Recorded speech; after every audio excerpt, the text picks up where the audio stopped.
तो hello everyone, स्वागत है आप सबका आपके अपने यूट्यूब चैनल पे। आज हम लोग स्टार्ट करेंगे फिजिक्स के बारे में बेसिक नॉलेज, फिजिक्स के बारे में थोड़ा इंट्रोडक्शन, और धीरे धीरे चीज़ों को आगे बढ़ाते हुए हम लोग समझेंगे कि फिजिक्स क्या होती है, फिजिक्स के लिए पढ़ने के लिए हमें किन किन चीज़ों की ज़रूरत होती है। इन सारी बातों को हम इसमें पढ़ेंगे। तो सबसे पहले आप लोग हेडिंग लगा लीजिए कि हम लोग पढ़ने जा रहे हैं फिजिक्स। हेडिंग डाल लीजिए फिजिक्स। तो फिजिक्स की स्टार्टिंग से पहले मैं आपको बता देता हूँ थोड़ा सा इसका इतिहास कि फिजिक्स आई कैसे पिक्चर में। तो स्टार्टिंग में जब हम लोग आदिमानव थे, जब हम लोग धीरे धीरे डेवलप हो रहे थे, अपनी सोच को डेवलप कर रहे थे, तो अपने आसपास हमने चीज़ों को एक्नॉलेज करना चालू किया, चीज़ों को देखना, ऑब्जर्व करना चालू किया। तो धीरे धीरे हमें ये चीज़ें पता चली कि हमारी ऑब्जर्वेशंस जो हैं उसमें कुछ चीज़ें ऐसी हैं जो अपने आप में पूरी तरह से प्रमाणित हैं, उनको हम लोग प्रूफ कर सकते हैं। कुछ चीज़ें ऐसी थी जिनको प्रूव नहीं किया जा सकता है। इन सारी ऑब्जर्वेशन का ये जो कलेक्शन है, इसको हम लोगों ने नाम दिया फिलॉसफी का। फिर आगे जाके फिलॉसफी को दो पार्ट्स में डिवाइड कर दिया। तो सबसे पहले सारे ऑब्जर्वेशन को हमने नाम दिया फिलॉसफी, नाम दिया फिलॉसफी। तो फिलॉसफी को फिर हमने आगे दो पार्ट्स में डिवाइड कर दिया। कुछ बातें ऐसी जिनको हम प्रमाणित कर सकते हैं, जिनका प्रूफ हमारे पास है, उनको हमने डाल दिया साइंस की कैटेगरी में। और जो चीज़ें हम प्रमाणित नहीं कर सकते हैं, जिनका प्रूफ हमारे पास नहीं होता है, उनको हमने डाल दिया ने साइंस की कैटेगरी में। तो हमारे लिए ने साइंस का कोई खास पढ़ने की ज़रूरत नहीं है, हम लोग पढ़ेंगे अपना साइंस। और साइंस की भी वो ब्रांच पढ़ेंगे जो हमारे लिए इंपॉर्टेंट है, दैट इज फिजिक्स। तो सबसे पहले हम लोग स्टार्ट करते हैं साइंस की ब्रांच। साइंस की एक ब्रांच है फिजिक्स। तो फिजिक्स में आप लोग हेडिंग लगा लीजिए व्हाट इज फिजिक्स। आप लोग हेडिंग लगा लीजिए what is physics. What is physics. तो ये फिजिक्स क्या बला है, क्यों हमें इसको पढ़ना पड़ रहा है, और इसमें हमें क्या क्या पढ़ना पड़ेगा हमें, ये सारी चीजें हम लोग इसमें जानेंगे। तो फिजिक्स की अगर मैं आपको डिफिनेशन दूं एक लाइन में, तो physics is the study of nature. क्या है physics? Physics is the study of nature. Nature बोले तो हमारे चारों तरफ इन्वायरमेंट में जो चीजें हम ऑब्जर्व करते हैं, जो चीजें हम देखते हैं, आग का जलना, चीजों का ऊपर से नीचे की ओर गिरना, और पानी का बहना, हवा का चलना, ये सारी चीजें जो नेचर में हो रही होती हैं, इन्हीं को हम बोलते हैं नेचुरल फिनोमिना। हम लोग नेचर के बारे में स्टडी करते हैं, नेचुरल फिनोमिनास के बारे में स्टडी करते हैं। इन्हीं सारे स्टडी का कलेक्शन जो होता है उसको हम लोग फिजिक्स बोलते हैं। तो फिजिक्स को अगर मैं आपको डिफाइन करूं, तो physics physics is the study of nature, study of nature and laws associated associated with the phenomenon with the phenomenon happening in nature, happening in nature। तो फिजिक्स को बहुत ही सिंपल शब्दों में हमने आपको समझाया कि फिजिक्स एक्चुअली में होती क्या है। Physics is the study of nature and laws associated associated with phenomena. Phenomenon मतलब बहुत सारी फिनोमिना, बहुत सारी घटनाएं जो घटित हो रही हैं नेचर में, उनसे रिलेटेड जो लॉज हैं उनकी स्टडी को ही हम लोग बोलते हैं फिजिक्स। तो ये सारी बातें फिजिक्स को समझने के लिए इतना ही काफी है हमारे लिए।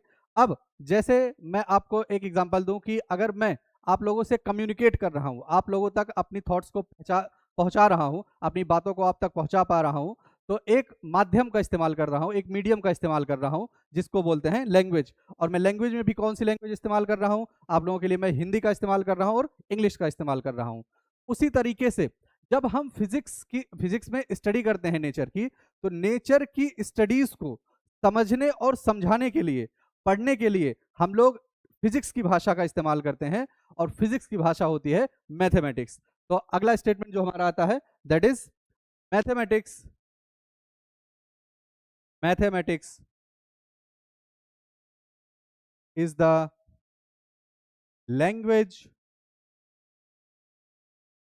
Mathematics is the language of physics.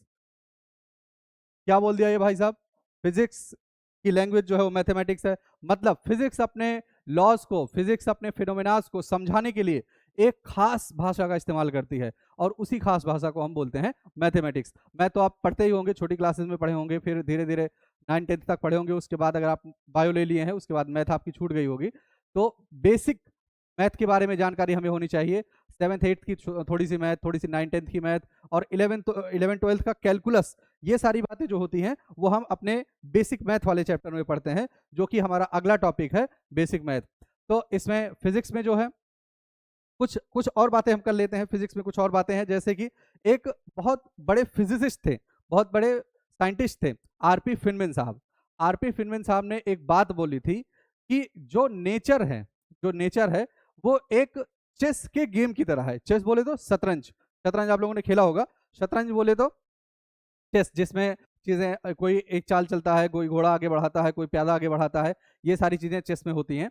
आप लोगों को पता होगा वैसे चेस के बारे में। तो चेस जो होता है उसमें एक एक जो प्लेयर होता है वो अपनी चाल चलता है, उसके बाद फिर दूसरा प्लेयर अपनी चाल चलता है। लेकिन नेचर के केस में जो नेचर का गेम है, नेचर को खेलता भी नेचर है, गेम भी नेचर है, और हमारा काम सिर्फ और सिर्फ इतना है कि हम उसको ऑब्जर्व कर सकते हैं।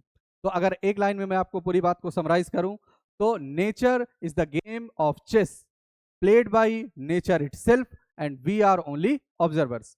तो इस बात को लिख लेते हैं कि nature is a game of chess played by nature itself,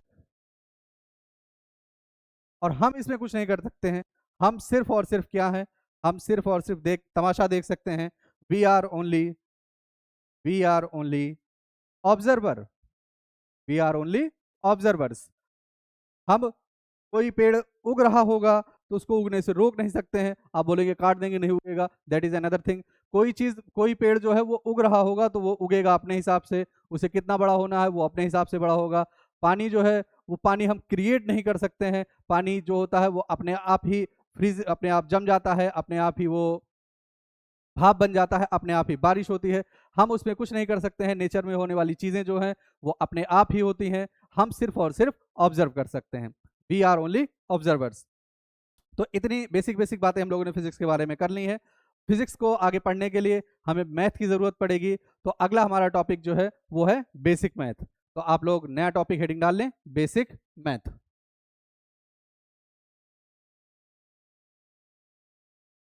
basic maths. अब बेसिक मैथ कितना बेसिक हो सकता है ये मैं आप लोगों को बताता हूं। बेसिक मैथ में जो उठाऊंगा वो उठाऊंगा एडिशन एंड सब्ट्रैक्शन से।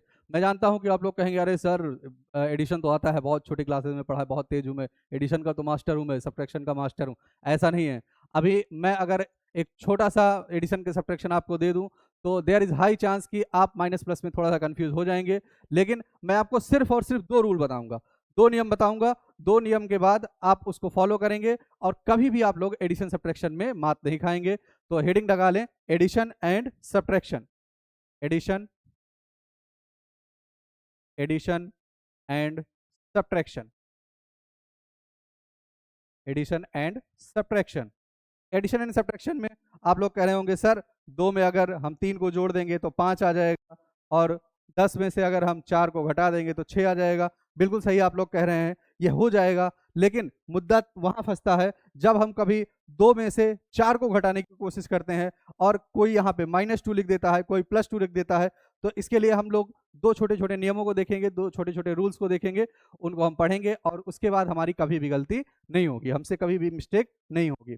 तो रूल नंबर वन क्या कहता है? रूल नंबर वन क्या कहता है? रूल नंबर वन ये कहता है कि कभी भी जोड़ने और घटाने के दौरान अगर दोनों नंबर्स के साइन सेम होते हैं, साइन बोले तो प्लस प्लस प्लस हो या माइनस माइनस हो, दोनों नंबर्स के साइन सेम हो, तो इट डज नॉट मैटर, ये मैटर नहीं करता है कि वो प्लस में है दोनों कि माइनस में है दोनों, हम दोनों ही नंबर्स को जोड़ देंगे। रूल नंबर वन क्या कहता है?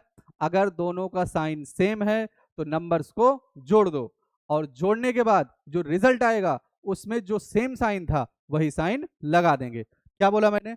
आप लोगों को मैं एग्जांपल दूंगा। If sign is same, sign same है, बोले तो प्लस प्लस है या फिर माइनस माइनस है, तो हम क्या करेंगे? We will add the numbers, हम दोनों नंबर्स को जोड़ देंगे, ऐड द नंबर्स। और क्या करेंगे हम लोग? जो रिजल्ट आएगा, रिजल्ट का साइन जो होगा, result will have the given sign, जो साइन हमको दिया होगा वही हम लोग रिजल्ट में लगा देंगे। सर कुछ समझ में नहीं आ रहा है, थोड़ा सा एग्जांपल लेके बताइए। तो चलिए एक एग्जांपल ले लेते हैं। जैसे मैंने कहा आप -2 है और इसके साथ में -3 है, कहेंगे सर साइन सेम है, आपने कहा था जोड़ दो, बिल्कुल जोड़ दो। दोनों को मैंने जोड़ के 5 लिख दिया। अब बोलो मैं प्लस लगा दूं माइनस लगा दूं? सर आपने कहा था अगर जो साइन दोनों में सेम होगा वही लगा देंगे, ऑब्वियस सी बात है माइनस लगा देंगे। तो -2 -3 आंसर आएगा -5। अब एक प्लस वाला एग्जाम्पल ले लूँ, अगर +3 में अगर मैं +7 जोड़ दूं तो आंसर आएगा 10। अब आप कहेंगे सर प्लस का साइन लगा दो, मैं कहूंगा बेटा प्लस का साइन लगाया नहीं जाता, प्लस का साइन बाय डिफॉल्ट होता है। तो ये हो गया हमारा सेम साइन का रूल। रूल नंबर 2 क्या कहता है? रूल नंबर 2 कहता है, रूल नंबर 2 कहता है, रूल नंबर 2 कहता है कि अब जैसे हमने देख लिया सेम सेम साइन है, आप कहेंगे सर साइन सेम हमेशा हो ऐसा जरूरी थोड़ी है, बिल्कुल जरूरी नहीं है। साइन डिफरेंट हो गया तो, साइन डिफरेंट हो गया तो सिंपल सी बात है, हम लोग बड़े नंबर में से छोटे नंबर को घटा देंगे। क्यों सर? बस घटा देंगे, बड़े नंबर में से छोटे नंबर को घटा देंगे। उसके बाद बेटा जो रिजल्ट आएगा, रिजल्ट में हम उसका साइन लगाएंगे जो नंबर बड़ा होगा। कुछ भी समझ में नहीं आया? एक एग्जाम्पल पहले कर लेते हैं, उसके बाद रूल लिखेंगे। जैसे मैंने तुम्हारे लिए लिखा बेटा 2 माइनस का 5। आप बोलेंगे सर इसके तो कोई साइन ही नहीं है। बेटा अभी अभी बताया, जब कोई साइन नहीं होता है तो प्लस बाय डिफॉल्ट होता है। अब मैं देख पा रहा हूं, आप लोग भी देख पा रहे होंगे, एक साइन प्लस है एक साइन माइनस है। सर आपने बोला था बड़े वाले में से छोटे वाले को घटा दो, घटा दो बेटा। 5 में से 2 को घटाओगे 3 आ जाएगा। साइन किसका लगाएं सर? साइन जो नंबर बड़ा हो उसका लगा दो। साइन है 5 का बड़ा है तो 5 का लगा देंगे। 5 का साइन क्या है बेटा? नेगेटिव है। तो ये सिंपल सा आंसर आ गया कि अगर 2 में से 5 को घटाया जाएगा तो आंसर -3 आ जाएगा।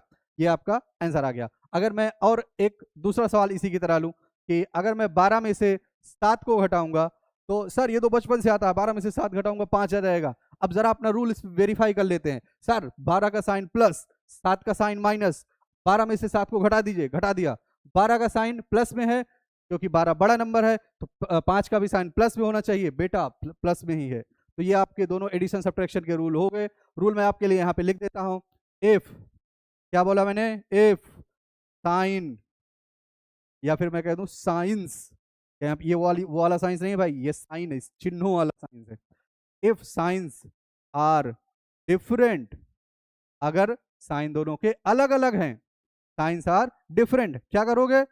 Subtract from bigger, subtract from bigger. और क्या करेंगे बेटा? बेटा put the sign of bigger, put the sign of bigger. बहुत छोटी छोटी बातें हैं, एक दो बार थोड़ा सा प्रैक्टिस करोगे, और इसके लिए प्रैक्टिस शीट में आप लोगों के लिए डिस्क्रिप्शन में डाल दूंगा। थोड़ी सी प्रैक्टिस कर लेंगे आप, और आपके दिमाग में ये सारे रूल्स बैठ जाएंगे, और आगे भविष्य में कभी भी आपसे जोड़ घटाव में गलतियां नहीं होंगी। अगला टॉपिक आता है हमारा, अगला टॉपिक आता है, थोड़ा सा हम लोग अलजेब्रा सीख लेते हैं। ये तो आपकी हो गई बहुत छोटे छोटे क्लासों वाली, हमने आपको सिखा दिया कि जोड़ घटाव क्या होता है। जोड़ के लिए और घटाव के लिए जो भी रूल्स हैं सारे रूल हमने पढ़ लिए। अब जो अगला पोर्शन आता है दैट इज अलजेब्रा। अलजेब्रा, ये अलजेब्रा किस बला का नाम है भाई साहब? अलजेब्रा किस बला का नाम है? अलजेब्रा जो है उसमें हम डील करते हैं वेरिएबल्स, बोले तो X Y Z A B C D, इन सब चीज़ों के साथ डील करते हैं। छोटी क्लासेस में क्लास 6 7 में हम लोग पढ़ते हैं कि एक्स स्क्वायर होता है, उसमें +2 होता है, -3x होता है, -7 होता है, ये होता है, बहुत सारी बातें हम लोग देखते हैं। तो अलजेब्रा के बारे में थोड़ी सी जानकारी मैं ले लूंगा, दूंगा यहाँ पे तुम्हें। That is if numbers and letters letters both are used with mathematical science, again यहाँ पे साइंस जो है वो चिन्हों वाला है, then it is called algebra. यानी क्या बोल गए भाई साहब ये आप? मैंने बोला आपको बेटा कहीं लिखा हो आपके पास 2x² माइनस का 3x प्लस का 1, ये समथिंग लाइक दैट, इस तरह से चीजें आपको देखने को मिले तो इनको आप बोलते हैं अलजेब्रा। अलजेब्रा में छोटी छोटी बातें मैं आपको बताऊंगा, छोटी छोटी बातें बताऊंगा, जैसे कि 2x को हमेशा ही 2x के साथ जोड़ा जा सकता है। यानी अगर जो वेरिएबल वाला पार्ट है, जो लेटर वाला पार्ट है, वो सेम सेम है तो दोनों को आपस में जोड़ा या घटाया जा सकता है। तो 2x प्लस 2x 4x हो जाएगा। और अगर मैं आपको कहूं बेटा 2x में से 3y को घटा दो, तुम कहोगे सर यहाँ पे वेरिएबल दोनों अलग अलग हो गए, लेटर दोनों अलग अलग हो गए, x में से y नहीं घट सकता है। तो बिल्कुल सही आप लोग बोल रहे हैं, 2x में से 3y नहीं घट सकता है। तो हम कभी भी जोड़ेंगे घटाएंगे अलजेब्रा में तो जो लेटर वाला पोर्शन होगा अगर वो सेम सेम होगा तभी जोड़ा या घटाया जा सकता है, नहीं तो उनको जोड़ा या घटाया नहीं जा सकता है। तो ये बातें हो गई आपकी अलजेब्रा में थोड़ा सा जोड़ घटाव के बारे में। अब एक बहुत ही इंपॉर्टेंट कॉन्सेप्ट आता है, मल्टीप्लिकेशन ऑफ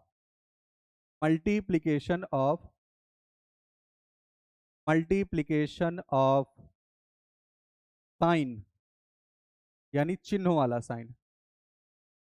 थोड़ा सा पेन चेंज कर लेते हैं हम लोग लिखेंगे ब्लू कलर से, मल्टीप्लिकेशन ऑफ साइन। मतलब क्या हुआ भाई साहब? मतलब अगर प्लस का मल्टीप्लिकेशन प्लस से किया जाएगा तो आंसर क्या आना चाहिए? आंसर भी प्लस में ही आएगा। अगर माइनस का मल्टीप्लिकेशन माइनस से किया जाएगा तब भी आंसर प्लस ही आएगा। यानी सेम सेम साइन को आपस में मल्टीप्लाई करने पर आंसर हमेशा पॉजिटिव ही आएगा। बात चाहे प्लस प्लस की हो या माइनस माइनस की हो, अगर आपस में मल्टीप्लाई किया जाएगा तो जो रिजल्ट आएगा वो भी प्लस ही होगा। अब आता है डिफरेंट साइड। मान लेते हैं प्लस का मल्टीप्लिकेशन आपने कर दिया माइनस से तो आंसर आएगा माइनस, और अगर माइनस का मल्टीप्लिकेशन आपने कर दिया प्लस से तब भी आंसर आएगा माइनस। यानी सेम सेम साइंस को मल्टीप्लाई करने पे पॉजिटिव आंसर आता है और डिफरेंट साइंस को मल्टीप्लाई करने पे नेगेटिव आता है। क्या ये बात दिमाग में बैठ गई? ऑब्वियस सी बात है, बैठ गई होगी दिमाग में। आगे बढ़ते हैं थोड़ा सा। अब मैं थोड़ा सा अलजेब्रा और थोड़ा सा ये मल्टीप्लिकेशन ऑफ साइन मिक्स करूंगा। जरा सोच के बताएंगे आप लोग कि अगर 2x का मल्टीप्लिकेशन मैं कर दूं माइनस का 3x से तो आप लोग कहेंगे सर यहाँ पे प्लस है, कोई चीज नहीं, मतलब प्लस है, प्लस इंटू माइनस, आंसर जो भी आए, पता नहीं मुझे आंसर क्या आएगा लेकिन आएगा वो नेगेटिव ही। अब नंबर का मल्टीप्लिकेशन नंबर से करेंगे 2 3 जा 6, और लेटर का मल्टीप्लिकेशन लेटर से करेंगे x into X X square. तो हमारा आंसर जो आ जाएगा दैट विल बी माइनस का 6x स्क्वायर। अब थोड़े से वेरिएशन लेके आते हैं, थोड़ा सा चेंज करते हैं। मान लीजिए मैंने आपके लिए कर दिया 2 या फिर 20x इंटू माइनस का 5xy। अब इसमें मैं क्या करूंगा? साइन का मल्टीप्लिकेशन साइन से, नंबर का मल्टीप्लिकेशन नंबर से, लेटर का मल्टीप्लिकेशन लेटर से। तो माइनस माइनस प्लस आ जाएगा, 25 जा 100 आ जाएगा, x into X X square आ जाएगा, और y के साथ कोई मल्टीप्लिकेशन करने के लिए नहीं है तो हम लोग मान लिए कि यहाँ पे एक 1 भी है तो 1 का y से मल्टीप्लिकेशन करेंगे तो y आ जाएगा। तो आंसर हमारे पास है 100x square y। I hope आप लोग को थोड़ा सा अलजेब्रा और थोड़ा सा मल्टीप्लिकेशन ऑफ साइन दोनों मिक्स करके आपस में आ गए होंगे। अब इसमें बहुत ज़्यादा इसका इस्तेमाल अलजेब्रा का आगे हमारे फिजिक्स में होता नहीं है, तो हम बहुत ज़्यादा डीप में नहीं जाएंगे कि डिवीजन कैसे किया जाता है और हाई लेवल की मल्टीप्लिकेशन कैसे किए जाते हैं। तो आगे थोड़ा सा मतलब इनका इस्तेमाल थोड़ा कम होता है, इसलिए हम लोग इसमें ज़्यादा कंटिन्यू नहीं करेंगे। अगला इसका पोर्शन हम लोग स्टार्ट करते हैं बेसिक मैथ का, that is geometry. That is geometry that is geometry. हम लोगों ने ज्योमेट्री स्टार्ट करी है। ज्योमेट्री में सबसे पहली बात जो आती है वो आती है सर्कल की। तो ज्योमेट्री हम लोग नेक्स्ट लेक्चर में स्टार्ट करेंगे, आज के लिए इतना ही। Thank you so much.